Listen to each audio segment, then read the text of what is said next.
The observation vessel hung silently in the darkness of space, above a world that no living creature had touched in 3,000 years.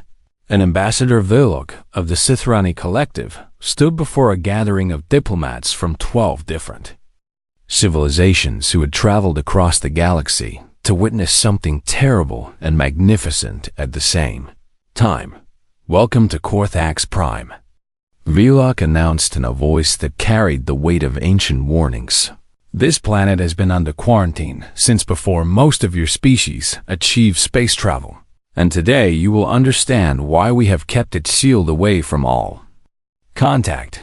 The viewing deck stretched wide with transparent walls that showed the planet below. A world of dark mountains and red valleys, where storms of fire danced across the horizon like angry spirits searching for prey. And every alien present felt a chill run through their bodies as they gazed upon this forbidden place commander Zethrak.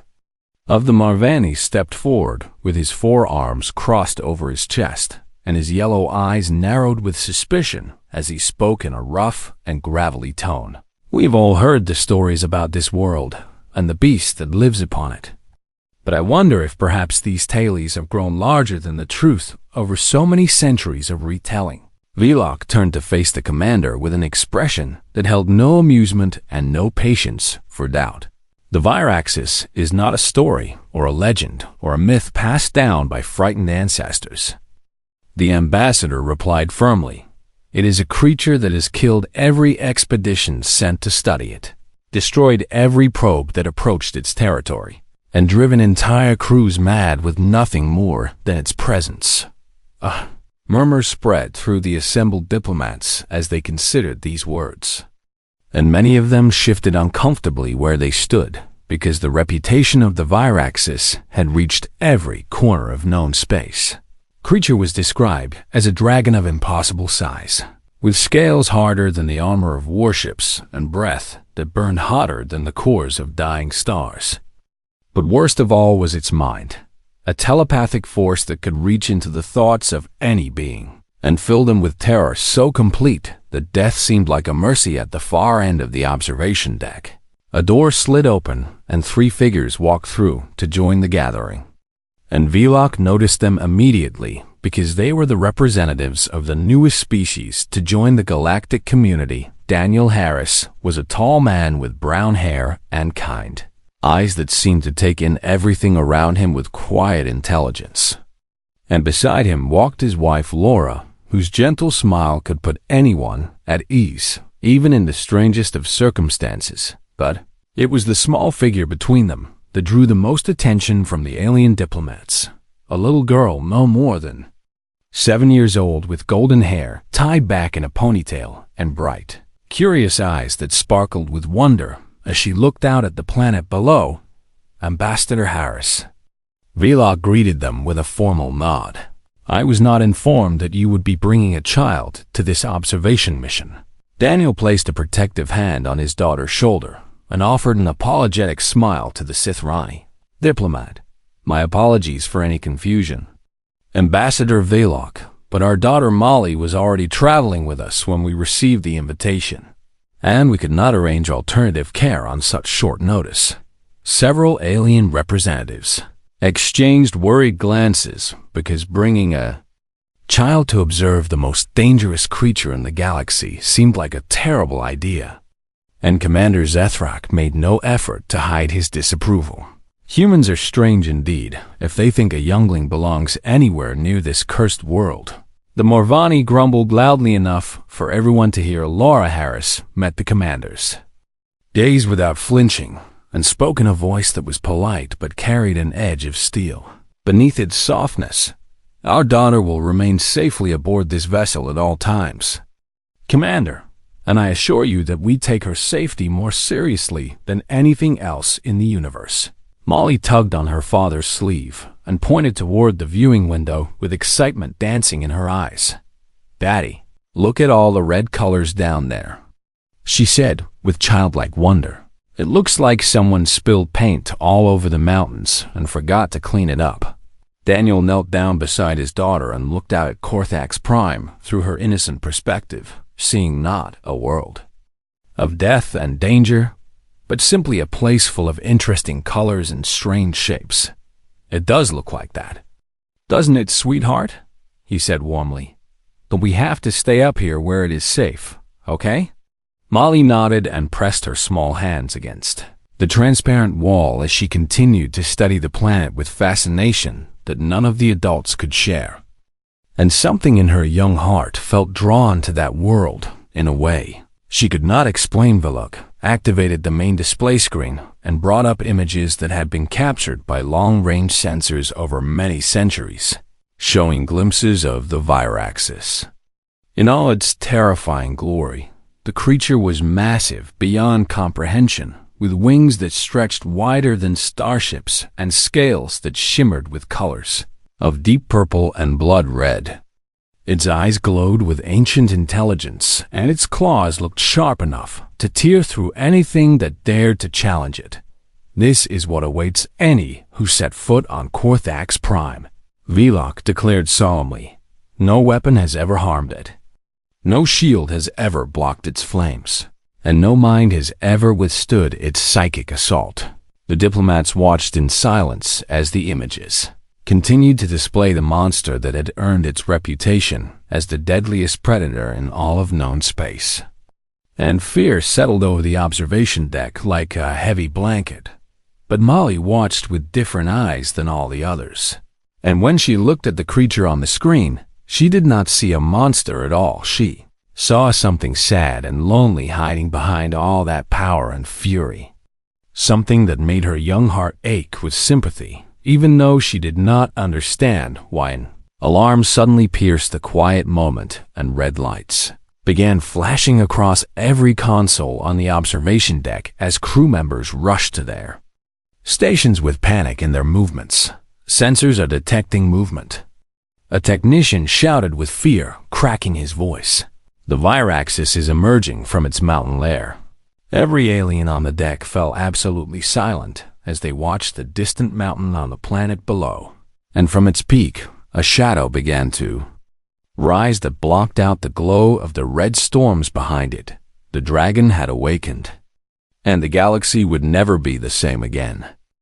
The observation vessel shook violently as an invisible wave of energy struck it from the planet below, and every system on board flickered and sparked with dangerous intensity as crew members struggled to maintain control of their stations. What is happening? Commander Zethrak demanded as he gripped a support beam to keep himself from falling. Are we under attack? Villock checked the readings on his console with trembling. Hands and his face grew pale with a fear that he could not hide. From the others around him, the Viraxis has released some kind of energy pulse, the ambassador reported with urgency. Our systems are failing across every deck, and we cannot stop the cascade. Daniel grabbed Laura and Molly and pulled them close as the ship continued to shake and groan under the assault of forces that none of them understood. And his mind raced through options for keeping his family safe. We need to get to our shuttle, he said firmly to his wife. If this ship goes down, we need an escape route ready. Laura nodded and took Molly's hand as they made their way through corridors filled with panicking aliens and sparking electrical systems that threatened to catch fire at any moment. Human shuttle was docked in a small bay near the lower section of the observation vessel, and when Daniel reached the controls, he found that their smaller ship had survived the energy pulse better than the larger craft around it. Everyone, strap in, he commanded as he powered up the engines and prepared for emergency departure. We are getting out of here right now. Molly climbed into her seat and fastened the safety harness with practiced movements, because she had traveled on many ships during her young life. But her eyes kept drifting to the viewing port where she could see the planet growing larger. Daddy, are we going down there? She asked with more curiosity than fear in her voice. Daniel did not answer because he was too focused on piloting the shuttle away from the failing observation vessel. But as they pulled free from the docking clamps, another energy surge struck their small craft. The controls went wild under his hands, and Warning lights screamed at him from every direction as the shuttle began, spinning toward the planet's surface with no way to stop its deadly descent. "Hold on!" Daniel shouted as he fought against the malfunctioning systems with every skill he possessed. Laura reached back and grabbed Molly's hand to comfort her daughter during what might be their final moments together. But the little girl seemed strangely calm as she watched the red mountains rushing up to meet them. The shuttle crashed into a valley surrounded by jagged peaks, and the impact threw them all against their restraints with bruising force. But the ship held together well enough to protect its passengers from the worst of the damage. Silence followed the crash, broken only by the hissing of damaged systems and the distant howling of alien winds. Outside their broken vessel, Daniel unbuckled himself and immediately checked on his wife, finding a cut on her forehead that was bleeding but did not appear serious. "Lavra, are you okay?" he asked with worry thick in his voice. She nodded weakly and winced as she touched the wound on her head. "I will be fine. Just a little dizzy," she replied. "Check on Molly." But when Daniel turned to look at his daughter, he found her already unbuckling her harness and peering out the window at the strange world they had landed upon. "Molly, stay in your seat," he ordered quickly. "We do not know if the air outside is safe to breathe." The little girl pointed at a small screen near her seat that showed environmental readings from sensors outside the shuttle. "The computer says the air is okay, Daddy," she reported matter-of-factly. "It says we can go outside if we want to." Daniel moved to the main console and tried to activate the communications array, hoping to send a distress signal to anyone who might come to rescue them. But the equipment was too badly damaged to function properly. "The comm system is destroyed," he muttered with frustration. "We cannot call for help far above them in orbit." The alien council watched the crash site through sensors that barely functioned after the energy pulse had damaged their ship as well. Commander Zethrak studied the readings and shook his head with grim certainty. They landed in the valley just 2 kilometers from the Virax's territory, he announced coldly. "Those humans are already dead. They simply do not know it yet." Vlok felt genuine sorrow as he considered the fate of the human family trapped on that deadly world. But he also recognized the value of documentation. "We should record everything that happens," the ambassador said quietly. "Perhaps their sacrifice will teach us something useful about the creature." Down on the planet's surface, Molly had grown restless inside the damaged shuttle, and she wandered toward the rear hatch while her parents worked on repairs. The door had been knocked partially open by the crash, and through the gap she could see strange rock formations glowing with soft light in the perpetual twilight of this sunless world. Something moved among the rocks, small shapes that darted from shadow to shadow with quick and nervous energy. And Molly felt her curiosity pulling her forward. She squeezed through the gap in the door and stepped onto the alien soil of Korthax Prime, breathing air that smelled like copper and old fire as she looked around at this place that had been forbidden for thousands of years. "Hello?" she called out softly. "Is someone there?" The small shapes stopped moving, and Molly could finally see them clearly. Creatures no bigger than cats, with large, frightened eyes and thin, trembling bodies covered in gray scales. One of them crept closer to her and made sounds that her broken translation device turned into broken words. "Human. Child," it said with a voice full of ancient terror. "You must hide. You must run. The world ender comes for all who walk upon this land." Molly knelt down to look at the small creature with sympathy in her young eyes. "World ender?" she asked gently. "What is that?" Before the creature could answer, the ground beneath their feet began to shake with rhythmic force, like the footsteps of something impossibly large approaching from beyond the mountains. The small creatures scattered in panic and disappeared into cracks in the rocks as they fled from something that Molly Could not yet see, but could definitely feel growing closer. Molly. Daniel's voice rang out with fear as he emerged from the shuttle and saw his daughter standing alone in the open. Get back here right now. He ran to her and scooped her up in his arms as Lavra appeared behind him with terror on her face. The shaking grew stronger, and a shadow fell over the valley as something rose above the mountain peaks. Something with wings that stretched across the sky and eyes that glowed with the fire of ancient stars. The Viraxis had found them, and there was nowhere left to run. The Viraxis descended from the sky like a nightmare given physical form, its massive body blocking out the dim light that filtered through the stormy clouds above Korthax. Prime Daniel pressed Molly against his chest and backed toward the damaged shuttle as the creature landed before them with enough force to crack the ground beneath.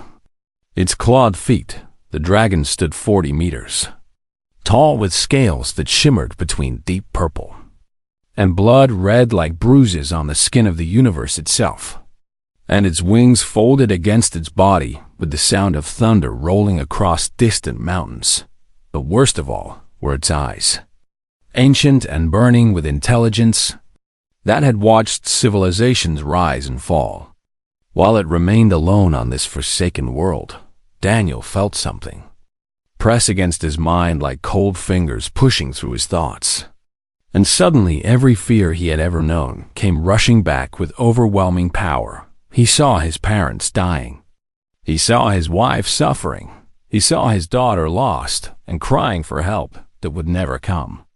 And the visions were so real that he could not tell them apart from true memories. His legs gave out beneath him, and he collapsed to the ground with Molly tumbling from his arms as the psychic assault stripped away his ability to stand or think or do anything except feel. Terra Laura screamed and tried to reach her husband, but the same invisible force struck her mind, and she fell beside him with tears streaming down her face as nightmares flooded her consciousness. "Daddy!" Molly cried out as she scrambled to her father's side. "Mommy, what is wrong? Why are you crying?" She shook their shoulders, but they could not respond, lost in the prison of their own fears that the Viraxis had created inside their minds. Far above in orbit, the alien council watched through sensors that still barely functioned after the energy pulse had damaged their systems. "The creature is using its psychic abilities," Velok reported with horror in his voice. "The adult humans have been completely incapacitated by the mental assault." Commander Zethrak leaned forward with grim interest as he studied the readings on his screen. "What about the child?" he asked. "Our bioscanners are showing something unusual." Velok checked the data, and his eyes widened with disbelief at what the numbers revealed. "The child's vital signs are completely stable," he announced with shock. "Her heart rate is normal. Her brain activity shows no signs of fear response. She is somehow unaffected by the Viraxis." The other diplomats gathered around to see this impossible information for themselves, muttering in confusion about what it could mean on the planet's surface. Molly stood up and turned to face the enormous dragon that loomed over her family like death itself, waiting to strike. The Viraxis stared down at this tiny creature that did not flee or cower or collapse like all the others. And something like confusion flickered behind its burning eyes. It sent another wave of psychic terror toward the little girl. Stronger than before, powerful enough to shatter the minds of warriors and drive entire armies mad with fear. Molly blinked and tilted her head to one side like she was trying to understand the question, asked in a language she did not speak. "That tickles," she said simply. The dragon froze. And for the first time in 3,000 years, the most dangerous creature in the galaxy did not know what to do next. Molly took a step toward the Viraxis and then another, walking across the broken ground with the confidence of a child who had not yet learned to be afraid of things she did not understand. "Hello," she called up to the massive beast. "My name is Molly. What is your name?" The Viraxis lowered its enormous head toward this strange, small being that approached without weapons or fear or any of the hostility that had defined every encounter it had experienced since the death of its own kin Velok watched the sensors with his mouth hanging open in astonishment. "She's approaching it," he whispered. "The child is actually walking toward the Viraxis of her own free will." "Impossible," Commander Zethrak declared. "No creature in the galaxy would willingly approach that monster." But Molly continued forward until she stood directly beneath the dragon's lowered head, close enough to see the patterns in its scales and the ancient wisdom hidden behind the fire in its eyes. "You look sad," she observed with the honest perception that only children possess. "Are you lonely out here all by yourself?" The Viraxis made a sound deep in its chest that rumbled through the ground like an earthquake. But it was not a roar of anger or a growl of threat. It was something closer to a sigh, the release of pain held inside for longer than most species had existed. "My mommy says that being lonely is one of the worst feelings in the whole universe," Molly continued as she sat down cross-legged on the rocky ground before the beast. "She says that everyone needs friends, even grumpy people who pretend they want to be alone." The dragon settled its massive body onto the ground as well, folding its legs beneath it in a position that brought its head down to Molly's level. Its psychic emanations shifted from terror to something else entirely. Waves of emotion that the girl could not fully understand but could definitely feel. "In my favorite book, there is a dragon named Sparkle, who everyone thinks is mean and scary," Molly said conversationally.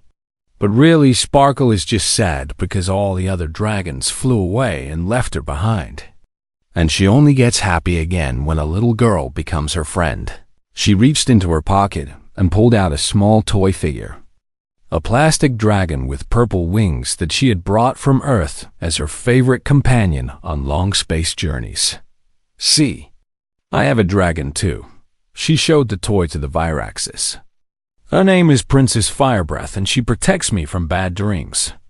The creature examined the tiny toy with one enormous eye and made another rumbling sound that vibrated through Molly's small body on the observation vessel. The alien diplomats stood in complete silence as they witnessed something that defied every understanding they had of the universe and its most feared inhabitant. "The Viraxis has stopped attacking," Velok announced with wonder filling his voice. "It is just sitting there, listening to the human child talk about toys and stories." Commander Zethrak shook his head slowly as his entire worldview crumbled before him. "What are these humans?" he asked. "No one in particular. What kind of species sends their children to befriend monsters?" Below on the planet, Molly continued her one-sided conversation with the ancient dragon while her parents lay unconscious nearby. And something that had been frozen inside the Viraxis for millennia began slowly to thaw. The Viraxis remained perfectly still as Molly continued speaking to it, and the psychic waves that had tormented every living thing for thousands of years gradually shifted into something entirely different. Instead of terror and pain, the creature began projecting images directly into the little girl's mind. Pictures that told a story older than most civilizations in the galaxy. Molly saw dragons filling the skies of Korthax Prime, hundreds of them soaring together through storms of fire with scales of every color imaginable, as she felt the joy they shared as a family bound together by love and purpose. "Oh, wow," she breathed softly. "You had a big family, didn't you?" The images changed and became darker, showing strange ships descending from the stars with weapons that burned hotter than the dragon's own flames. Molly watched as the invaders attacked without warning or reason, slaughtering the dragons one by one until only the Viraxis remained, the last survivor of a massacre that had no explanation. "They hurt your family," Molly said, with tears forming in her eyes. "That is so mean. Why would they do that?" The Viraxis sent more images showing the aftermath. Centuries of loneliness as the last dragon waited for others to come and explain why its kind had been destroyed. But every ship that arrived brought only more weapons and more attacks. Civilizations that saw a powerful creature and assumed it must be an enemy to be eliminated. Everyone kept trying to hurt you. Molly understood with the simple clarity of childhood. So you started hurting them first because you were scared they would finish what the bad people started. The dragon lowered its head until its snout nearly touched the ground in front of the little girl. And from its ancient eyes something impossible began to fall. Tears, glowing with inner fire like molten gold, dripped from the Viraxis and hissed against the rocky ground where they landed. Molly reached out without hesitation and placed her small hand on the creature's nose, feeling warmth beneath scales that had resisted every weapon the galaxy could create. "I am so sorry," she whispered with genuine sorrow. Being alone for so long must have been really, really hard. The alien council watched this scene unfold with complete disbelief, their sensors recording data that contradicted everything they thought they knew about the universe. "The Viraxis is weeping," Ambassador Vylok announced in a voice barely above a whisper. "In 3,000 years of observation, we have never seen it display any emotion except rage." Commander Zethrak stood at the back of the observation deck with his arms hanging loose at his sides and his yellow eyes wide with shock. "A fair child," he said slowly. "A human child has accomplished what fleets of warships and armies of soldiers could not achieve on the planet's surface." Daniel began to stir as the psychic assault that had overwhelmed him finally faded away completely. He opened his eyes and saw his daughter sitting beside the most dangerous creature in the galaxy, her hand resting on its snout while tears of liquid fire pooled on the ground around them. "Molly!" he gasped with fear flooding back into his heart. "Get away from that thing!" But the Viraxis did not react with hostility to his panicked voice, and Molly turned to look at her father with a gentle smile. "It is okay, Daddy," she said calmly. "The dragon is not mean. It is just sad and lonely because bad people hurt its family a long time ago." Laura woke up beside her husband and immediately grabbed his arm when she saw their daughter's impossible situation. "Daniel, what do we do?" she asked with terror shaking her words. "I do not know," he admitted as he slowly rose to his feet. "But she seems safe somehow." The Viraxis turned one enormous eye toward the two adult humans, and they both flinched, expecting another wave of mental torture to strike them down. Instead, they felt something soft brush against their minds. Not an attack, but an apology, a wordless expression of regret for the pain it had caused them. "It is sorry," Daniel realized with amazement. "The creature is apologizing for hurting us." Molly nodded and patted the dragon's snout like she was comforting a scared puppy rather than a monster that had killed countless beings. "The dragon has been alone for such a long time," she explained to her parents. "Everyone who came here tried to hurt it, so it thought that was just what all people did." She looked up at the Viraxis with warmth in her young eyes. "But we are not going to hurt you," she promised. "We are going to be your friends." "Okay." The dragon made a sound that rumbled through the valley like distant thunder. But this time, the sound carried something that had not been heard on Korthax Prime for 3,000 years. It was almost like a purr, a noise of contentment from a creature that had finally found something it had given up hoping for. Daniel and Laura approached slowly, still trembling from their earlier ordeal, but unable to deny what they were witnessing with their own eyes. "Can we touch it too?" Laura asked her daughter softly. Molly grinned and nodded enthusiastically. "The dragon likes being touched," she said happily. "It feels nice to have friends again." Laura reached out with a shaking hand and placed her palm against the creature's warm scales, and tears began rolling down her cheeks as emotions that were not her own flooded through the connection. She felt millennia of loneliness, an ocean of grief for lost family, and beneath it all a desperate hope that had refused to die even after everything that had happened. "Oh, you poor thing," she murmured with genuine compassion. "No one should ever have to feel this alone." The Viraxis closed its eyes and leaned into the touch of these strange beings who had crashed into its domain and offered kindness instead of violence high above. Velok received a communication from Earth's government responding to the emergency signal that had been sent when the observation vessel was first damaged. "Human ships are on their way," he informed the council. "They are demanding to know the status of their ambassador and his family." Commander Zethrak laughed bitterly at the news. "What will we tell them?" he asked. "That their child has somehow tamed the most feared creature in known space by talking about toy dragons and loneliness." Velok watched the family on the planet's surface, the little girl laughing as the ancient beast gently nuzzled her with its enormous nose. "We will tell them the truth," he decided, "and then we will ask them to explain how any of this is possible." The galaxy had witnessed many wonders since species first reached for the stars, but nothing compared to the sight of a 7-year-old human teaching the deadliest dragon in existence how to feel loved again.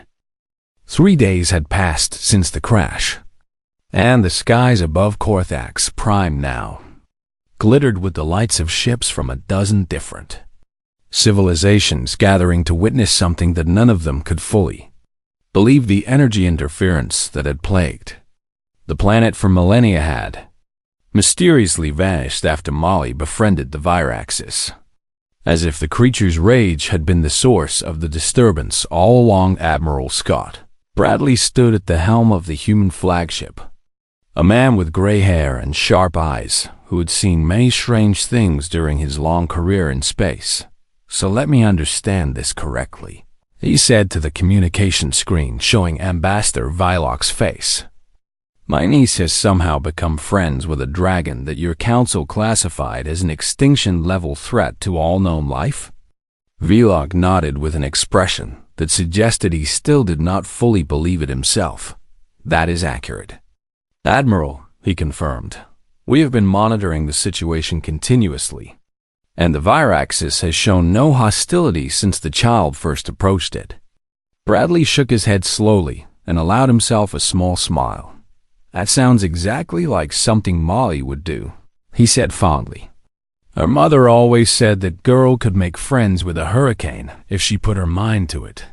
The Galactic Council had called for an emergency assembly aboard the largest vessel in orbit, a massive diplomatic station where representatives from every major civilization could gather to discuss what had occurred. Molly walked into the grand chamber holding her father's hand, and every alien in the room fell silent as they stared at the small human child who had accomplished the impossible. She wore her favorite purple dress because she wanted to look nice for the important meeting, and her toy dragon Princess Firebreath was tucked safely in her pocket as always. "Members of the council," Velok announced formally. "This is the human child Molly Harris, who has achieved peaceful contact with the Viraxis of Korthax Prime." Ripple of murmurs spread through the assembly as diplomats whispered to each other in languages from across the galaxy. Commander Zethrak stepped forward with his expression much softer than it had been when they first met. "Child," he addressed Molly directly, "how did you do what entire armadas could not accomplish?" Molly looked up at the tall alien with his 4 arms and yellow eyes, and she answered with the simple honesty that only children possess. "I was just nice to it," she said plainly. "The dragon was lonely and scared, so I sat with it and talked to it and told it that I wanted to be its friend." Silence filled the chamber as the assembled representatives processed this answer that seemed far too simple to explain such an enormous outcome. "Our species have spent resources beyond counting trying to neutralize the Viraxis threat," a delegate from the Kasari Dominion spoke up. "We developed weapons capable of destroying stars, and none of it worked." Another diplomat from the Velthran Consortium added their voice to the discussion. We lost hundreds of ships and thousands of personnel attempting to study or eliminate that creature over the centuries. Molly's face grew sad as she listened to these confessions. Maybe that is why the dragon was so angry, she said thoughtfully. If everyone who came to visit only wanted to hurt it, then it probably thought all people were mean. Daniel placed a proud hand on his daughter's shoulder and addressed the council on her behalf. My daughter saw something that all of our advanced civilizations missed, he explained. She saw a living being in pain, and she responded with compassion instead of fear. Admiral Bradley entered the chamber and took his place beside his family. His uniform decorated with medals from decades of service to humanity among the stars. The question now, he said to the assembly, is what happens next, because my understanding is that this council has maintained a quarantine on Corthax Prime for 3,000 years. Vlok brought up a holographic display showing the planet below and a single massive life sign that represented the Viraxis waiting patiently. On its surface, the child has requested permission to continue visiting that they are visiting that those creature, the ambassador informed the council. And the Viraxis itself has indicated through its telepathic communications that it wishes to maintain contact with her. Debate erupted across the chamber as representatives argued about the implications and the risks and the unprecedented nature of this entire situation. Commander Zethrak raised all four of his arms to call for silence. I have spent my entire career preparing for war against the Viraxis, he declared loudly. I have trained soldiers and designed weapons and planned strategies for a battle that I believed was inevitable. He paused and looked down at Molly with something like admiration in his yellow eyes. But this child has shown me that perhaps we were the ones who made that battle inevitable, he continued. By approaching the creature with hatred and fear, we ensured that it would respond in kind. The chamber fell quiet as the Morvani commander spoke words that challenged centuries of established policy. I vote to lift the quarantine, he announced firmly. And I vote to grant humanity guardianship over the Viraxis under the supervision of this remarkable young human. Other delegates began adding their voices in support, one after another, until the decision became unanimous. Vlok turned to Molly with a formal bow that honored her as an equal, despite her young age.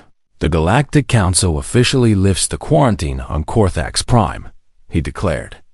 Humanity is granted guardianship of the Viraxis, with Molly Harris designated as the primary liaison between our civilizations and the creature. Molly grinned so wide that her cheeks hurt, and she bounced excitedly on her feet. Does that mean I can go visit my dragon friend whenever I want? She asked hopefully. It does indeed. Vlok confirmed with the closest thing to a smile that his species could produce on the planet below. The Viraxis raised its enormous head toward the sky, as if it somehow knew what was happening in the council chamber above.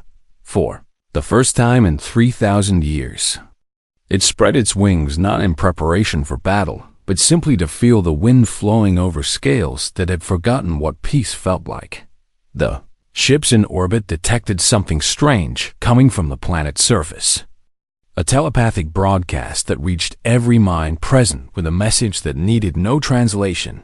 It was gratitude, pure and overwhelming, from an ancient creature that had finally found a reason to believe in kindness again. As the council session concluded and the diplomats prepared to depart, representatives from every civilization quietly updated their assessments of humanity in their official records. Humans were not merely death warders from a harsh and violent planet, as they had originally been classified.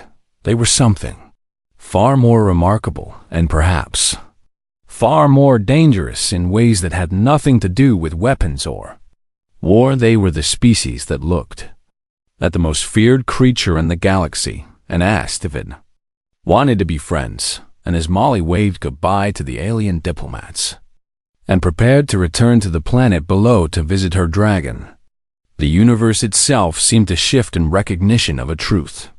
that had been forgotten for far too long.